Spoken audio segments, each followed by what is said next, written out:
Right, listen carefully. Can you spot the difference? Two extremist organisations in full flow.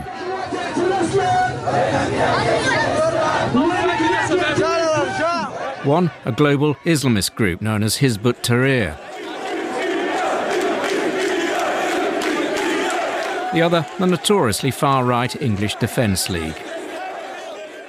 This week, in a terraced townhouse in London's Russell Square, there was a sort of coming together.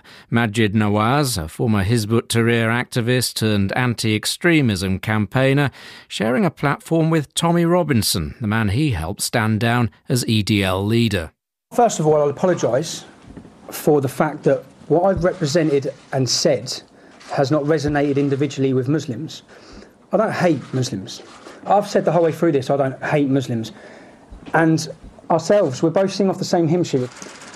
For Tommy Robinson, the decision to quit and to announce it at Quilliam, a think tank set up by two former radical Islamists, was, he says, the most difficult thing he's ever had to do. But what of the other man, Maajid Nawaz, the subject of this week's profile? Who is he? What's his journey been? And what prompted his own U-turn on extremism? Maajid is very headstrong, very determined, and part of his nature is to want to debate, to have discussions and arguments. He would make a very good lawyer. He was always looking for something big, something worthwhile, a cause in life, and living for something that was bigger than just the daily grind of life. Maajid Nawaz is ostracised in our community, and that is because of his agenda and the way he carries out his work.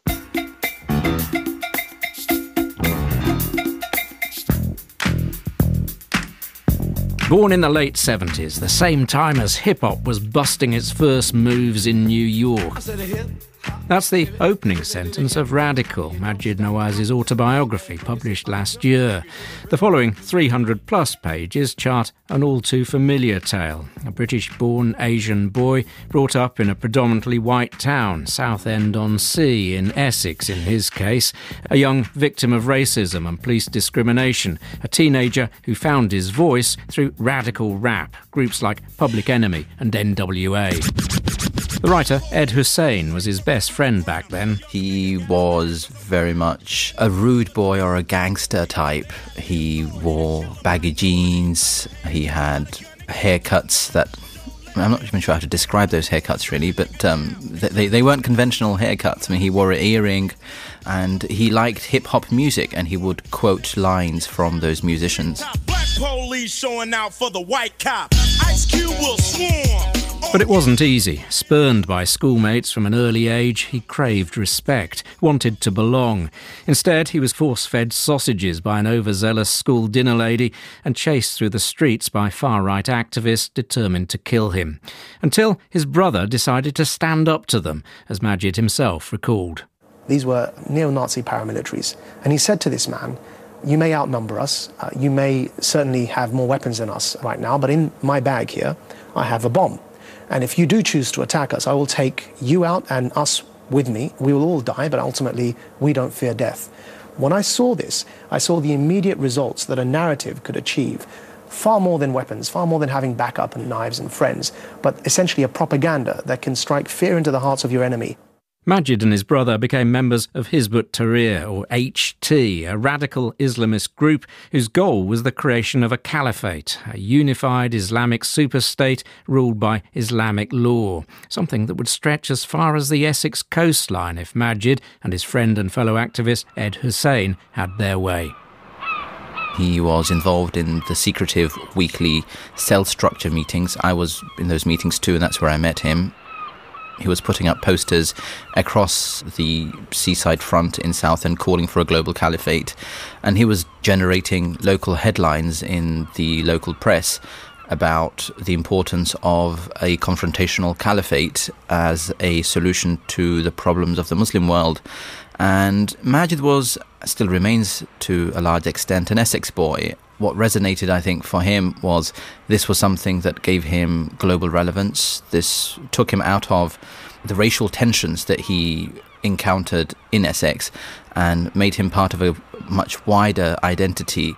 Maajid soon began to rise through the organisation's ranks. He was sent to East London's Newham College to try to recruit new members. He succeeded, even becoming president of the Student Union, where he ran increasingly provocative campaigns with posters proclaiming "Women of the West, cover up or shut up," much to his mother's disgust. I met his mother when he first joined Hizb ut-Tahrir, and that wasn't a pleasant first meeting. I remember her saying to both her son, Maajid, and to me that your God is not my God. And her argument was that my God, Allah, is not this vengeful, activist, politicised creator. And I remember him and I driving back to London that night, declaring that his mother could not possibly be Muslim. So we were already embracing what is takfiri ideology, in other words, excommunicating Muslims and therefore justifying their killing. We're, 18, 19 at the time, and we're already embracing Al-Qaeda ideology without knowing that's what we're doing. The person who was actually killed, stabbed on campus, was a Newham College student, the victim of a feud between HT activists and rival African students. Although not involved in the killing, Maajid was expelled, his parents bringing him back to the Caliphate's less glamorous outer suburbs, Southend, to continue his schooling. He was one of my economics A-level students at Westcliff High School for Boys in September 1995. His economics teacher, Andrew Moth, recalls a bright student with a very active mind. Articulate, very questioning of everything that we presented in the way of economic concepts, always first one to come back with questions which would be very analytical. He was never a student who would just sit there. He had to be involved. At school in Southend, he knuckled down and tried to hide his radicalism, though it did come through in some of his classroom antics. I arrived about a minute after the beginning of the lesson, and Maajid was in full flow, telling homophobic jokes as well as some homophobic rants. I just stood there for a moment, listening to it, and then decided, no, I'll make a bit of a joke out of this, and hid under the desk and said, "Ooh, I'm scared," sort of shaking, and the rest of the class just roared their approval at this. And at the end, I think one of the class took him to one side and sort of said, come on, don't you realise he's gay? Away from school, still heavily involved with Hizb ut-Tahrir, Maajid started travelling the country recruiting new members. He married a young activist, Rabia, had a son with her, travelled to Pakistan, Denmark, and then, taking time out from a degree course at London's School of Oriental and African Studies, on to Egypt to head up the group's operation in Alexandria. It was to be his last mission, a 3 a.m. raid with no permit to operate in Egypt, where Hizb ut-Tahrir was banned. Maajid and his colleagues were arrested and slung into a notorious detention centre. 3 British men charged in Egypt with anti-government activities have told their families they've been tortured while in custody. Ian Nisbet, Maajid Nawaz and Reza Pankhurst are among 26 men accused of working to overthrow the Egyptian government. The 3 who were arrested in April... His colleague and fellow prisoner, Ian Nisbet. What we could hear was the screams of people being tortured with electricity, and we were just waiting for our turn, and then eventually we were taken into interview rooms to pretty much be dictated to what our beliefs are, and if we don't sign the dotted line, we're in trouble. We had people tortured in front of us. One of the members of our group, Reza, was actually electrocuted. They were transferred to jail, where they remained for the next 4 years. According to Ian Nisbet, Maajid dividing his time between studying Islam and competing with his fellow inmates. You're trying to do anything to occupy your mind, to occupy your time. We managed to get hold of a newspaper. I think we made a chess ball out of that newspaper. Maajid got quite into the chess. He really got quite dedicated to becoming the best at chess in the jail. And then, of course, once they allowed us to have a Quran, we'd spend a lot of time reading, sharing ideas and discussing various aspects of our deen. But according to his autobiography, it was here in jail that he first started to question the organisation he'd dedicated much of his life to. Though Ian Nisbet says he saw no sign of change, quite the reverse on their release in 2006. The irony was, on the aeroplane when we were coming home, we actually all drafted a statement, the 3 of us put a statement together, which I was to read out in front of the camera at Heathrow, basically saying, look, have we changed our ideas? No, we're more committed to our ideas and the need for change. And that's what I find a huge irony now, is that the Quilliam Foundation stands up for the exact opposite. It's all very well to give up on a religion and find that you have no faith and not believe in your ideas, not want to suffer for that belief, but to turn around and become part of the same colonial project that put you in the prison in the first place, I find that a little bit confusing. The dramatic turnaround came in 2007, after finishing his degree and being reunited with his childhood friend Ed Hussein, who'd gone on to be a successful writer after leaving HT. Maajid Nawaz decided to quit too. And that meant turning his back on his wife and son. Ed Hussein. He came to my home the very first night that he broke up with his wife, about 2 o'clock in the morning.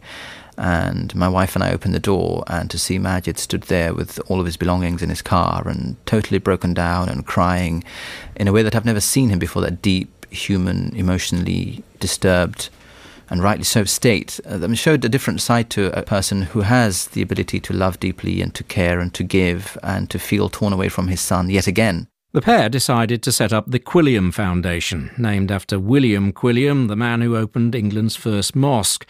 Its aim? To act as the world's first counter-extremism think tank run by 2 former radical Islamists. But many in the Muslim community remain sceptical of their intentions. Mohammed Shafiq is head of the Ramadan Foundation, one of a number of Muslim organisations critical of Quilliam's work. Tackling extremism has become lucrative, and they generally tend to mirror themselves on government lines. And I think that's the issue that really worries people. If the Quilliam Foundation is serious about tackling the issues of terrorism and extremism, then why is it doesn't have any links with the Muslim community? Any other Muslim organisation is not prepared to share a platform with it. They tend to, I think, get off on demonising Muslims. They get off on attacking Muslims. And actually, if you talk to the mainstream element of the Muslim community, people laugh. They may laugh, but Quilliam has certainly succeeded in getting itself heard. Maajid Nawaz has already addressed the US Senate, held talks with former President George W. Bush and David Cameron, who he claims offered him a job. And now this week's high-profile hand-holding of Tommy Robinson as he stood down as EDL leader. They've demonstrated a level of courage because, of course, let's not forget there are elements within the EDL that will be furious right now, and they will consider them both traitors. I know that because there were elements within the Islamist movements that considered me a traitor when I left Hizb ut-Tahrir. When he was first introduced to Robinson, he refused to sit next to him. But something clicked, the pair eventually striking up a dialogue, finding some common ground. When I heard his story of what he went through when he left, and he hasn't seen his kid, his family's broke down, everything, it's like obviously his whole circle's changed. Do you like him? Yeah, I can relate with him. I'd describe him as a good lad. When he didn't want to sit with me, he still shook my hand and said, listen, if you want to talk, if you want to move forward, I'm willing to talk to you. Mohammed Shafiq thinks this week's events have the smell of a publicity stunt. They've got a lot of media coverage out of it, but they underestimate the disgust that there is for what Tommy Robinson has done over the past few years. What really concerned me was that he's not rejected any of his previous comments, his attacks on Islam and Muslims, and then for him to sit next to Maajid Nawaz and members of the Quilliam Foundation suggests that either the Quilliam Foundation have been very naive in thinking that Tommy Robinson is turning over a new leaf, or the Quilliam Foundation is complicit. Does anyone really think that I'd put my wife, my kids in danger for a bit of publicity? When I listen to his story, do you really think he hasn't seen his kids for publicity? The pressure, the stress, the threats, everything that comes from it, for publicity. Get a grip. Maajid Nawaz's next move is likely to be his bid to become an MP, already selected by the Liberal Democrats as their candidate for the marginal seat of Hampstead and Kilburn. Should he succeed, this former Essex b-boy Islamist turned dove might just achieve the sort of respect he says he's always craved. Fight for power.